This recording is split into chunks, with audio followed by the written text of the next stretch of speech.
Welcome to my channel Coach IQ. Today we do economics. The lesson is sectors of the Indian economy, and we speak about the private sector and the public sector. We can classify economic activities also on the basis of who owns the assets and who is responsible for the delivery of the services. That is on the basis of ownership. You have the public sector and the private sector. Now, public sector, most of the assets are owned by the government, and the government is responsible for the delivery of the services. The examples you could say are railways, the post office.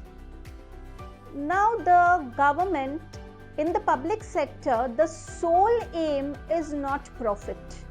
It is also welfare of the society. Now, if you take the private sector, most of the assets are owned by individuals or private companies, and their sole aim is only to earn profits. Whatever services they render, whatever goods they produce, the consumer has to buy it from them at a rate, but the profits would be included. So the private sector's main goal is to earn profits. Now we talk about why should the government get involved in this economic activity. Firstly, there are certain economic activities which the society needs as a whole, and there may be a lot of investment involved, a lot of money involved, a lot of capital involved, which could be beyond the reach of the private sector. Again, collecting money from the thousands of users could be difficult. Now, suppose you think that the private sector can invest this money, they are capable of doing it.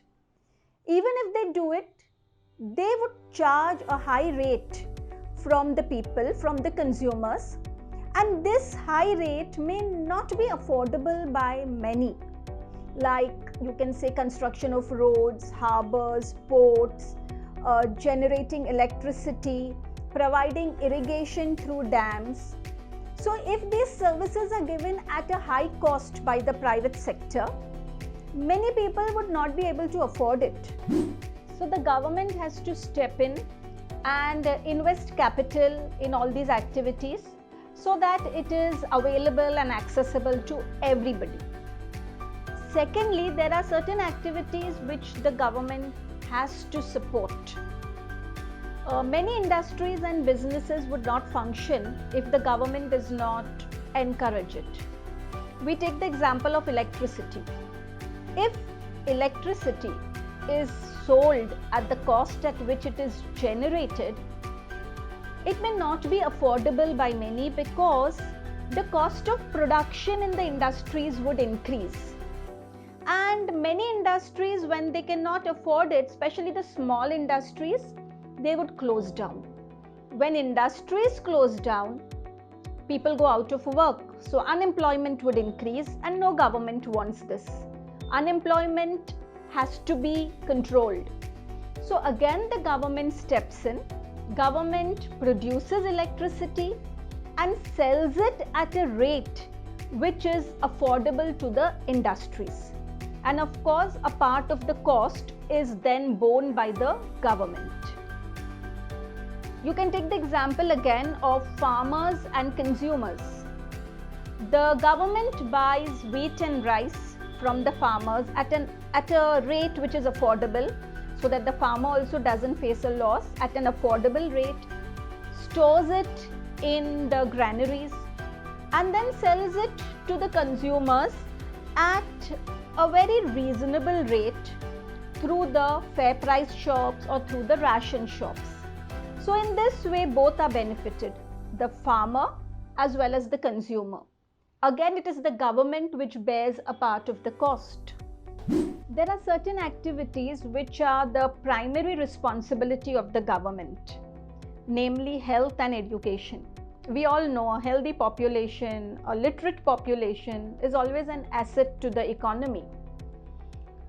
Now, if the government, in fact, it's the government's primary responsibility to provide proper schools and quality education, especially in the elementary part, so that the population is literate.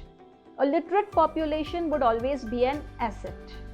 So the government has to invest money in education. Same goes for health. The government must invest in providing better health care. In India, more than half of the children are malnourished. 1/4, 25% of them are critically ill. The infant mortality rate of India is higher than most of the poorer regions of the world. Like if you see Madhya Pradesh, the IMR is 55, Orissa it is 52. So this, in the health sector also, the government has to invest money for a healthy population. Government again has to look into the human development aspect, provide safe drinking water, provide housing facilities to the poor, food, nutrition. And those regions of the country which are very poor, which are neglected, the government has to spend money over there to make them more developed. So in this way, it is the government's primary responsibility to invest money so that services are available to all the people and not to a section of society which can afford the rates given by the private sector. Now the question could be, from where will the government get the money to put in so much of capital? It is by taking taxes from the people. So on the basis of ownership, you have the public sector and the private sector. I really hope this topic has become clearer.